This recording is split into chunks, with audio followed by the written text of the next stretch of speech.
79 ya, muka surat 79, adab Nabi kepada orang yang sangat benci Nabi ya. Kita dah belajar beberapa adab. Setakat ini dah belajar 6 adab. Pertama, adab Nabi kepada orang yang berkasar dengan Nabi ya, pertama. Yang kedua, adab Nabi dalam memberikan nasihat. Yang ketiga, adab Nabi apabila ada perbezaan hukum, perbezaan pandangan. Yang keempat adalah adab Nabi SAW apabila bertanyakan kepada orang yang tidak hadir ya, maknanya ambil kisah kepada orang yang tidak hadir. Nombor 5, adab Nabi SAW dalam balas kejahatan ya. Dalam balas kejahatan pun ada adab, ada cara dia ya, ada cara yang tersendiri. Dan sekarang ini insya-Allah kita akan baca tentang adab Nabi kepada orang yang sangat benci Nabi, yang sangat benci Nabi. Jadi bagaimana kita boleh apply dalam kehidupan kita. Mari sama-sama kita baca kitab insya-Allah daripada Al-Fadil Al-Syekh Abu Hamdan insya-Allah. Silakan. Yang dimaksudkan orang yang sangat membenci Nabi ialah Abdullah bin Ubay bin Salul, seorang ketua munafik di Madinah ketika itu. Diriwayat dari sahabat Urwah bin Zubair radhiyallahu anhu, dia berkata bahawa sahabat Usama bin Zaid radhiyallahu anhu menceritakan kepadanya bahawa Nabi SAW memegang seekor keledai yang dilapik di atasnya pelana yang di bawahnya selimut buatan fadakiyah, dan Usama bin Zaid menuruti baginda dari belakang yang pergi menziarahi Syamad bin Ubadah radhiyallahu anhu di kawasan Bani Al-Haris bin Al-Mazdar, dan itu sebelum peperangan Badar. Rasulullah memegang sehingga melalui satu majlis yang terdapat di dalamnya pelbagai kumpulan, iaitu orang-orang Islam serta orang-orang musyrik yang menyembah berhala dan orang-orang Yahudi. Antara mereka empat Abdullah bin Ubay, anak lelaki Salul, nama ibunya, dan dalam majlis itu juga terdapat Abdullah bin Rawaha radhiyallahu anhu. Tak kala tebu tunggangan baginda memenuhi majlis perkumpulan tersebut, maka Abdullah bin Ubay pun menutup hidungnya dengan kain selimpangnya, kemudian dia berkata, "Janganlah kamu menerbangkan debu-debu ke atas kami." Lalu Nabi SAW pun memberi salam kepada mereka. Baginda berhenti sambil turun dari tunggangannya. Selepas itu baginda mengajak mereka kepada Allah dan membaca ayat Al-Quran kepada mereka. Kemudian Abdullah bin Ubay pun berkata, "Wahai orang yang berkata, apakah engkau tidak ada urusan lain yang lebih baik daripada ini? Sekiranya apa yang engkau katakan itu benar, maka janganlah engkau sakiti kami dalam majlis kami ini, dan kembalilah ke rumahmu. Kemudian sesiapa dari kalangan kami yang datang kepada engkau, maka engkau ceritakanlah kepadanya akan dakwahmu." Sahabat Abdullah bin Hawa radhiyallahu anhu pula membantah dan berkata, "Wahai Rasulullah, sampaikanlah berita gembira kepada kami dalam majlis kami ini. Sesungguhnya kami menyukai perkara itu." Akibat ucapannya tadi, maka orang-orang Islam, musyrik dan Yahudi saling mencaci dan menghina antara satu sama lain, sehingga mereka berkeinginan untuk bergaduh. Namun baginda berurusan untuk menerangkan ketegangan antara mereka. Setelah itu baginda SAW terus menaiki ketulangannya, lalu beredar meninggalkan majlis itu, sehingga baginda sampai ke rumah Sa'ad bin Ubadah radhiyallahu anhu. Lalu baginda bertanya, "Wahai Sa'ad, apakah engkau tidak dengar apa yang disebut oleh Abu Abdullah bin Ubay yang telah berkata begini dan begini?" Sa'ad bin Ubadah menjawab, "Maafkanlah dan ampunkanlah dia, wahai Rasulullah. Demi Allah, sesungguhnya Allah telah menghinakan kepadamu ke Rasulullah." Adapun penduduk Madinah sebenarnya telah bersepakat untuk mengangkat Abdullah bin Ubay, seterusnya melantiknya sebagai ketua. Maka tak kala Allah SWT menghalang pelantikan mereka itu dengan hak ke Rasulullah yang Allah telah berikan kepadanya, kepadamu, maka dia telah hasad dengki dengan sebab itu. Oleh itu dia telah melakukan apa yang engkau telah lihat. Maka Nabi SAW telah mengampunkan Abdullah bin Ubay. Kisah yang telah kita baca tadi menunjukkan bagaimana sikap baginda ketika berdepan dengan manusia yang tidak beradab kepadanya. Sikap membenci yang kuat, sering menyakiti baginda, tapi Nabi memaafkannya. Baginda percaya bahawa cara membalas sikap biadab sesetengah manusia dengan menunjukkan sikap akhlak dan budi pekerti yang mulia. Ini sebagaimana firman Allah Taala.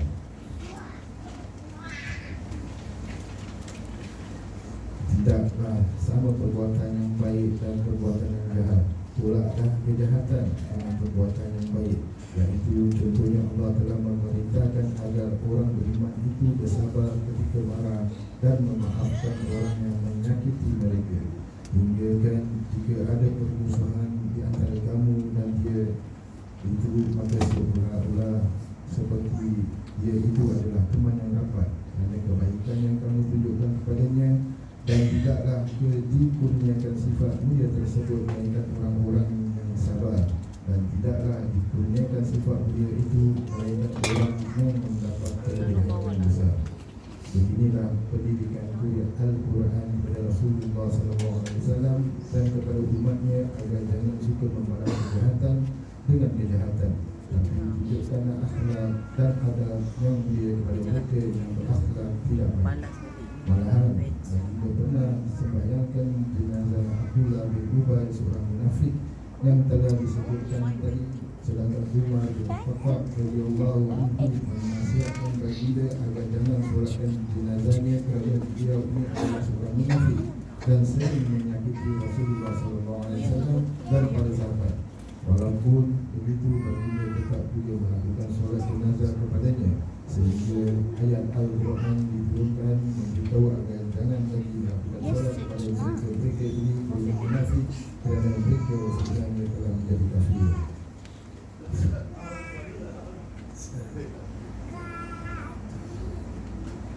Firman Allah Ta'ala artinya, janganlah kamu wahai Muhammad solatkan jenazah ke atas sesiapa di kalangan mereka yang sudah jelas munafiknya yang telah mati hingga bila-bila.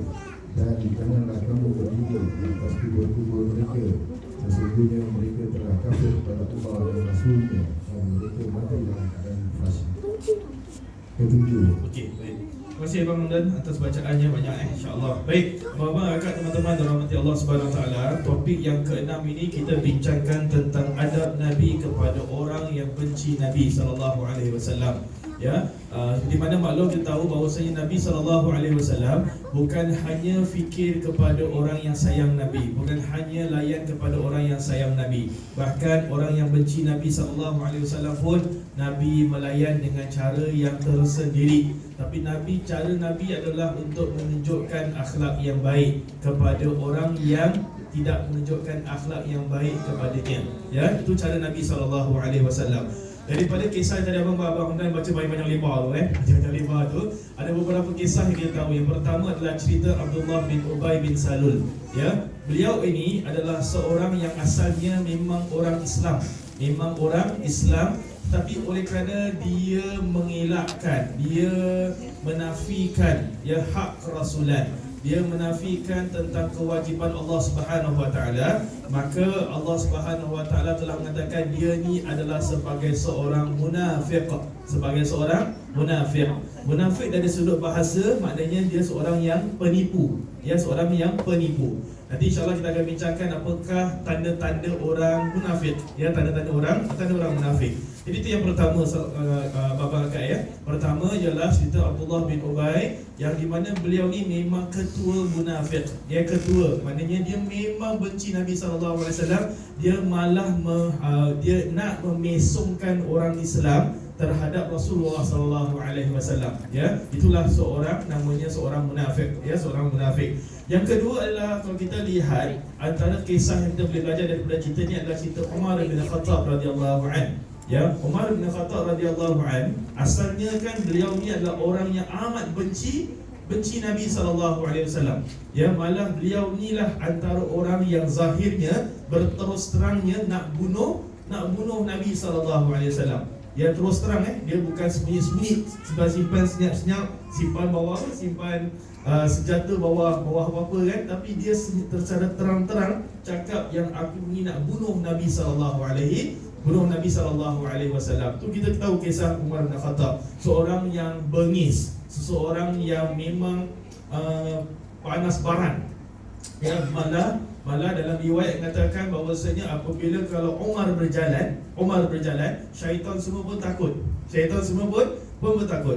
Semalam antara kisah yang saya dengar daripada Ustaz Tengku Wang Fauzi pun dia katakan bahawasanya apabila nak berhijrah daripada Mekah pergi ke Madinah, umat Islam nak pergi Mekah pergi Madinah, kita tahu cerita tu. Ya, Nabi SAW bila nak berhijrah pun kita tahu cerita kisah sejarah bahawasanya bila Nabi nak berhijrah, ya, Nabi dikerumuni, ya, betul dikerumuni oleh orang-orang musyrikin yang nak bunuh Nabi SAW. Mereka dah letak strategi bahawasanya kalau Nabi kita ramai-ramai masuk ketika Nabi dalam rumah, ramai-ramai masuk dan ramai-ramai bunuh. Sebab mereka ni datang daripada puak-puak yang berbeza-beza, kaum-kaum yang berbeza-beza. Jadi kalau satu orang je yang buat, jadi maknanya dia dianggap orang yang paling buruk kerana dia lah membunuh Nabi SAW. Tapi apabila yang membunuh tu datang daripada semua puak, maka mereka takut. Ya, kerana yang bunuh ni seorang-seorang daripada puak-puak yang berbeza-beza. Satu puak A, satu puak B, satu puak B, C dan sebagainya kan. Mereka dah letak strategi tersebut. Tapi kita tahu kan cerita tersebut, siapa yang suarakan pada Nabi SAW nak ambil tempat dia? Siapa jawab dapat teh tarik lepas ni? Siapa yang cakap dengan Nabi SAW, tak apa ya Nabi, aku ambil tempat engkau? Siapa? Bukan orang ramai. Siapa? Ali bin Abi Thalib radhiyallahu anhu. Ya, beliau adalah seorang yang masih muda, masih budak. Tapi beliau berjumpa dengan Nabi SAW, tak apalah Nabi, biarlah kau ziarah, aku ambil tempat kau. Sedangkan kalau kita tahu tempat tu, kalau orang nak tekam, orang tekam tau. Ni bukan main-mainnya, ni bukan orang kata tu tak apalah kalau orang datang rumah aku, kau tak ada, ni orang tinggal nak tekam dia. Tapi seorang budak, ya, seorang budak yang sangat sayang kepada Nabi SAW, mengambil keputusan untuk mengambil tempat Nabi SAW.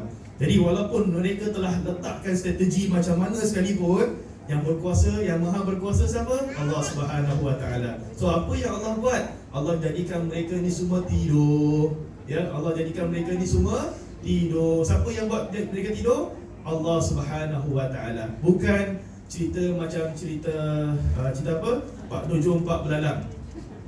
Marang kerapu macam dia kan, dia taruh pasir, semua orang tidur dekat luar, contohlah kan.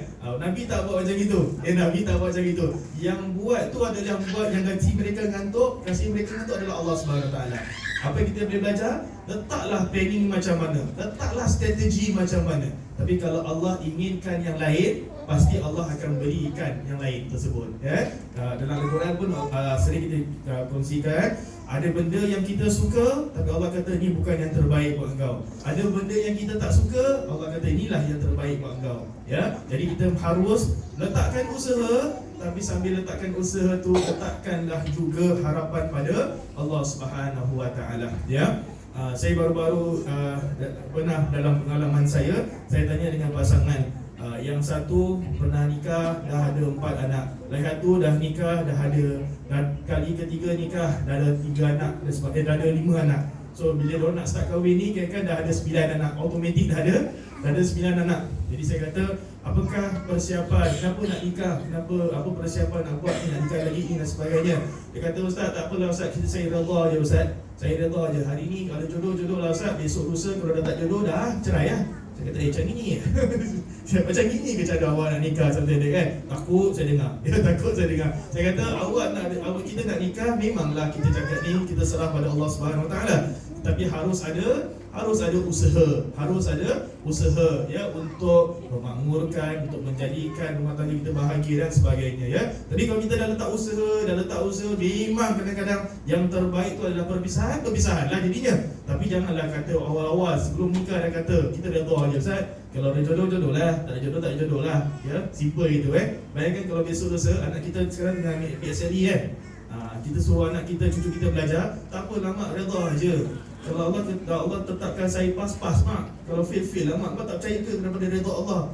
Mak pula ditanya soalan macam itu tapi tetap nak kena usaha, belajar, tuition dan sebagainya. Pada akhirnya kita serah pada Allah Subhanahu wa taala ya. Jadi pertama kita lihat cerita tentang Umar bin Khattab radhiyallahu an ya, apabila beliau nak berhijrah daripada kota Madinah, Mekah pergi ke Madinah, dia bukan sembunyi-sembunyi, tapi dia berterus terang, aku nak pergi Madinah sekarang, aku nak berhijrah ke Madinah sekarang. Siapa nak menghalang aku, silakan ya, kau akan jadikan isteri kau janda, kau akan jadikan anak kau yatim, contohnya kan.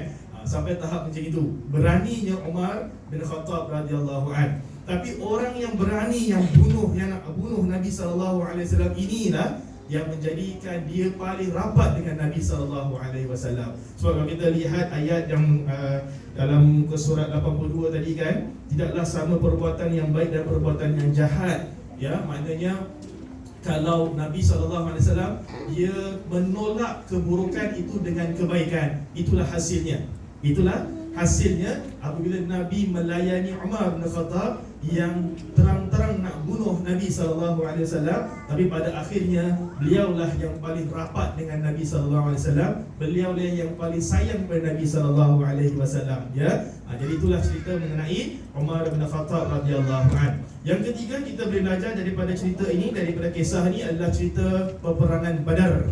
Peperangan Badar tu peperangan yang keberapa? Baru-baru ni kita dapat difahamkan ada bom di Gangsa dia ada apa? Masa Jepun peperangan Jepun yang keberapa? Yang kedua yang hidup zaman tu hiduplah saya belum beranak masa tu kan. Soalan kuliah di peperangan Badar adalah peperangan yang pertama dalam Islam ya. Peperangan yang kedua adalah peperangan Uhud ya. Kita lihat cerita peperangan Badar. Peperangan Badar adalah peperangan yang pertama kali. Nabi SAW pada awalnya tak nak berperang.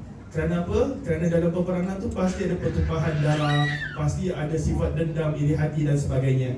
Tapi oleh kerana Islam dihentam, Islam dibunuh, Islam dijatuhkan dan sebagainya, maka Allah menurunkan ayat. Hamzah beritahu kepada Nabi SAW, wahai Nabi, kita attack baliklah. Asal kita nak diam? Ya, kenapa orang Islam kita dibunuh, orang Islam kita di pulau, kenapa kita nak diam? Lawan balik, kata pakcik Nabi SAW, iaitu Hamzah. Tapi Nabi SAW mengambil pendekatan, sabar, kita tunggu perintah Allah Subhanahu Wa Taala. Pada akhirnya Allah beritahu pada orang Islam, pada umat Nabi SAW, peranglah kamu kepada orang yang memerangi kamu. Yang perang pada kita sahaja yang kita lawan. Itu peperangan Badar, peperangan pertama. Kita tahu peperangan pertama Islam baru sedikit saja. Ya, berapa orang? Dalam riwayat 300. Dalam riwayat 300 orang saja. Orang Islam nak perang tu, peperangan pertama ni, the first start ni 300 orang saja. Mereka melawan dengan 1000 orang. 1000 orang. 1 equal into 3. Maknanya aku kena lawan 3 orang.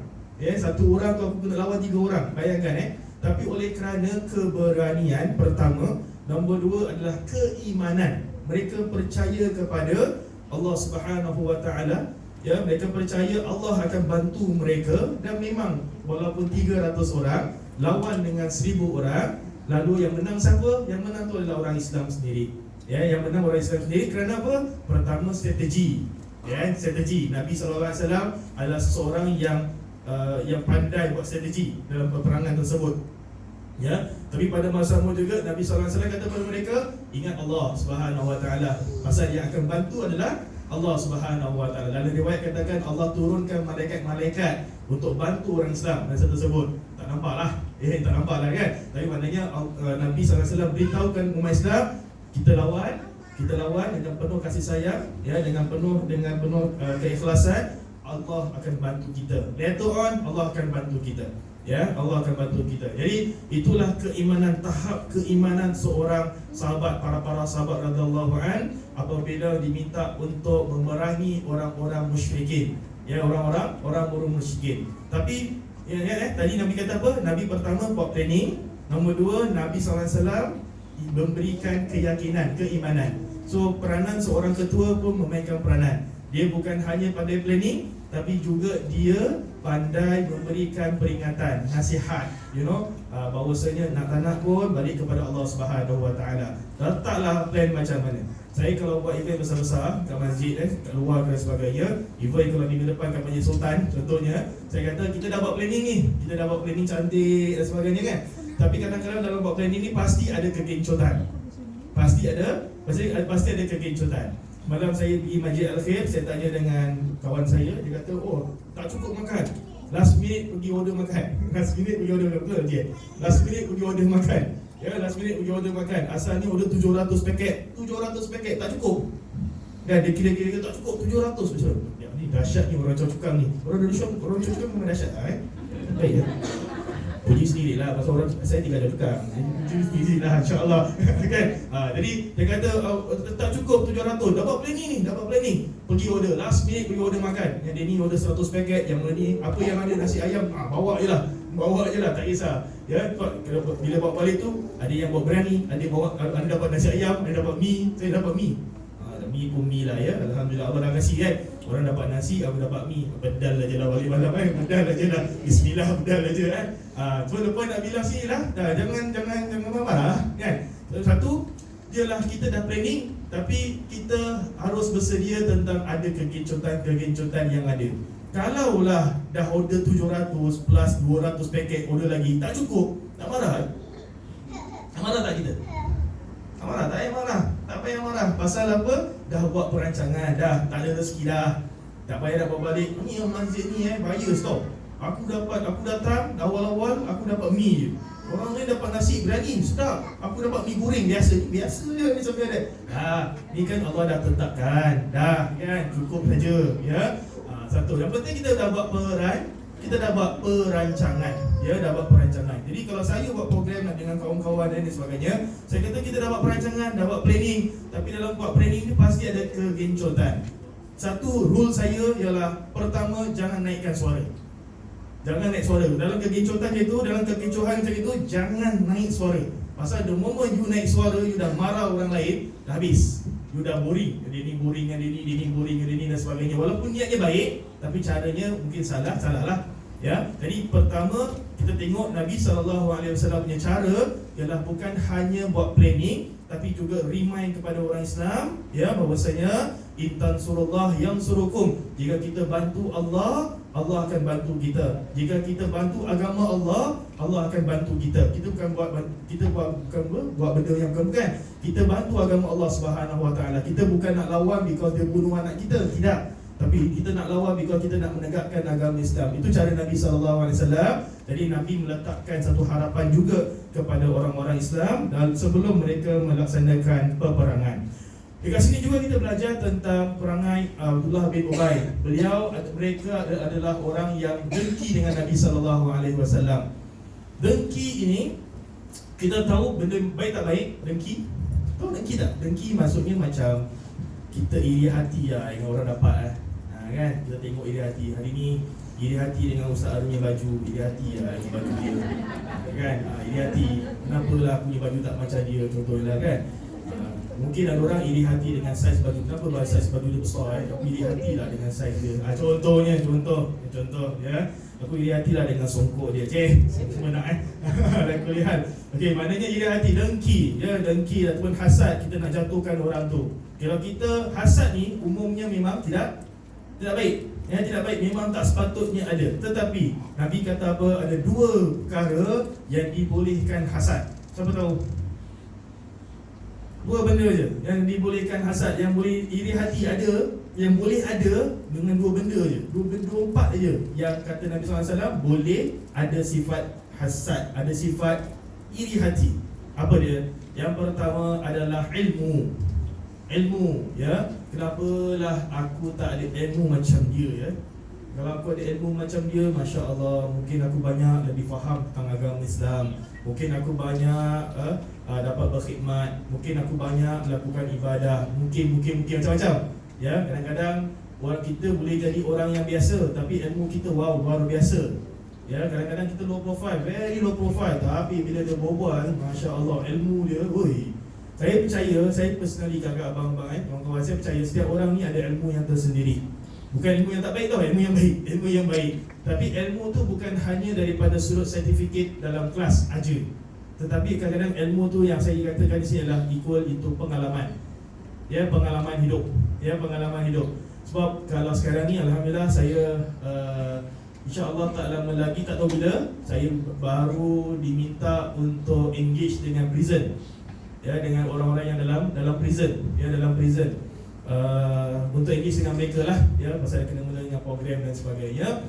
Saya kata bila kita nak engage dengan prison ni, dia boleh, ya, semua orang boleh cakap, semua ustaz-ustaz boleh cakap. Tapi kalau ada pengalaman, dia berbeza sedikit.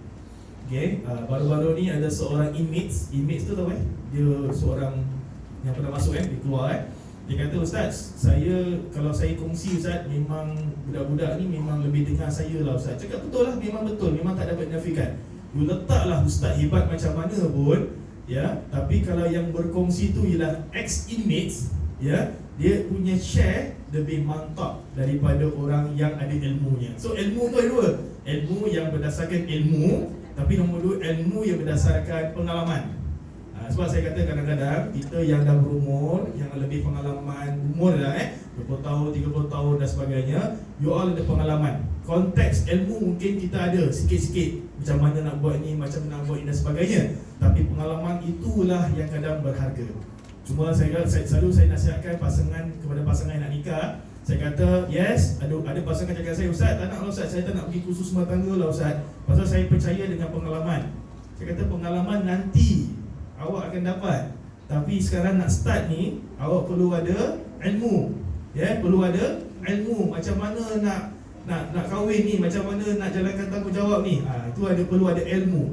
Once awak dah nikah, baru awak tahu ada pengalaman. Dia cakap macam mana, kadang-kadang lelaki berbual, ya, jangan takut, beras kita beli. Berbual macam yang belum kahwin, yang belum kahwin. Cuba kau dah kahwin, senyap, pasport pun kena lock.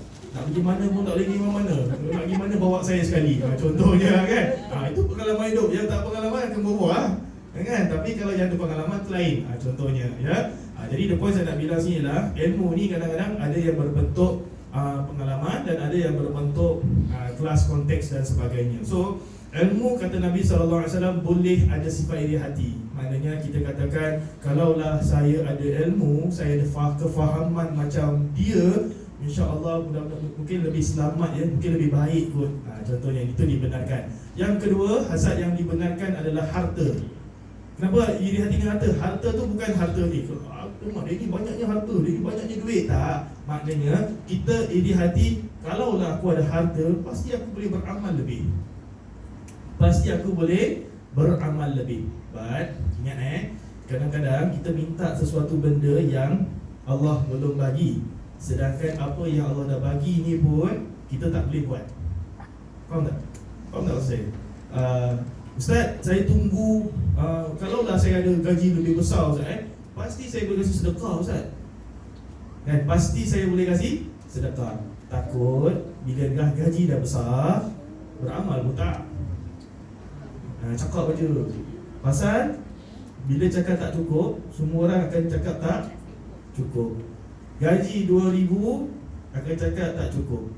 Bila dah dapat gaji 3,000, cakap tak cukup. Masih tak cukup. Kan, manusia ni akan senantiasa merasakan tak cukup. Ya, kerana manusia akan melihat kepada nafsu. Kan, melihat pada nafsu. Macam kakak-kakak kadang-kadang mungkin ada segelintir, ya, tak ada baju dah, tak ada tudung dah, buka almari kau, kan, dah penuh ni, dah penuh ni, habis tak cukup, tak ada kali yang sesuai. Cakaplah tak ada kali yang sesuai, ya. Kalau cakap tak ada tudung, tak ada baju, semua baju tu apa cerita? Contoh kadang-kadang, bukannya yang nanti bukan cakap pasal bayar je. Ustaz ni bias lah lelaki, pasal dia lelaki dia kutuk perempuan. Tak tahu, bukan kutuk, saya cakap ni umumnya. Kadang-kadang kita tak bersyukur dengan apa yang ada. Ya, kadang-kadang tadi kata bila kita cakap ada harta yang sedikit ni, kalau kita boleh kasih sedekah dah mencukupi. Bila cakap sedekah, dia tak ada specific amount. Betul tak? Tak ada specific amount pun nak sedekah. Ya, you boleh beli anything yang